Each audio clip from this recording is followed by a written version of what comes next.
disputings of men of corrupt minds, destitute of the truth, supposing that gain is godliness, from such withdraw thyself. Now, if you're somebody who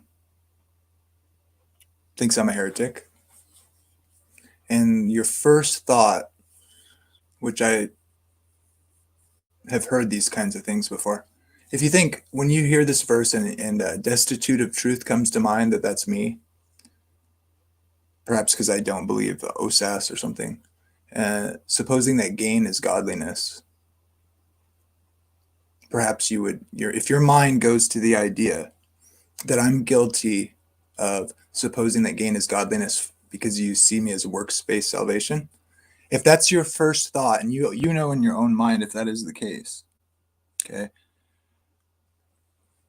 I would I would exhort you to look at the context and to look at what this is saying.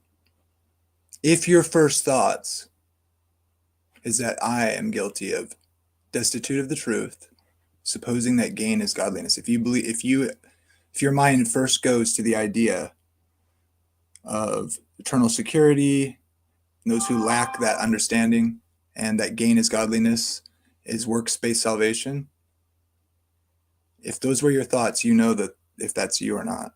I would say to you, I want to look into this text.